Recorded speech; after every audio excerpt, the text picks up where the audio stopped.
on this week's episode of the Jesse T Show, the amazing, mighty, and powerful Brine Hamilton. Welcome to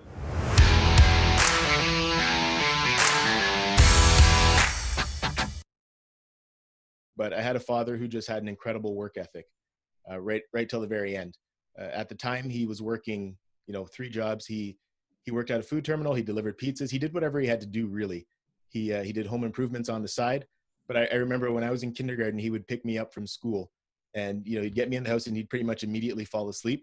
And my mom would have food ready for me or whatever until she got home. But she would get home, wake him up, and then he'd be off to his next job. Usually there were times where, he was working at the food terminal. So he'd be having dreams about produce and using some, colorful language to refer to apples and oranges. Times where he was just in the wrong uniform.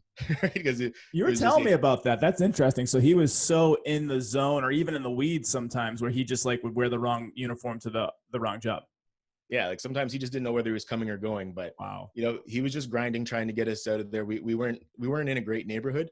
And he just didn't want that life for me. So he worked really hard. We bought a house in a city called Oshawa, Ontario. And when we moved there, so just to give some context, we were in Toronto. We were in, the most diverse city in the world by some regards. We moved to a place that didn't quite have that cultural or ethnic diversity. So we moved from that situation to a situation where I was, we were one of 2 Black families in the school. I was there for half a year. And then at the start of the next year, the other Black family had gone. I went to being the only minority in the entire school for a couple of years. So that was, there's some interesting experiences there.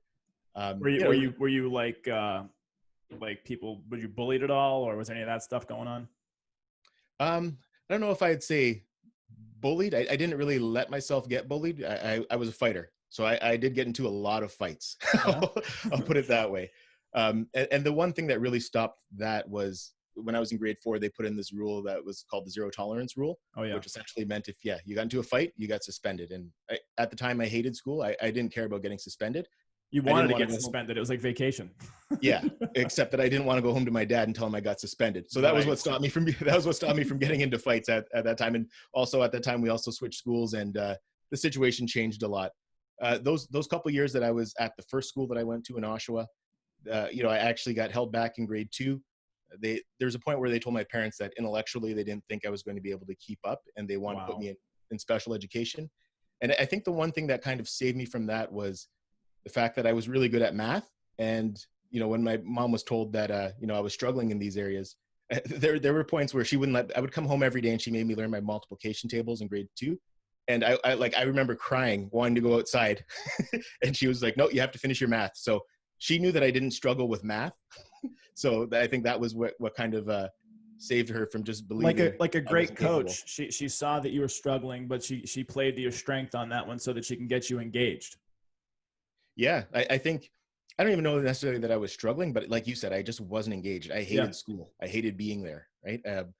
But a lot of things that happened in the year where I was like 10 years old got me to be engaged. I had one teacher when I switched schools. His name was Mr. Miklos. And, he was hard. You came into his classroom.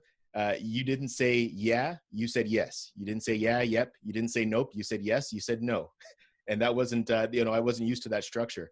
But, I know a lot of people had a hard time with it. I remember some students crying, and I just wasn't, for me, this guy's not going to make me cry. You're not going to, I kind of had this mentality where I wanted to prove him wrong. So I tried to do everything. And that was where I actually kind of got engaged in school, and kind of saw the value in putting in the effort. Isn't that interesting? Like a teacher that's abrasive but has all sorts of structure. People crave structure.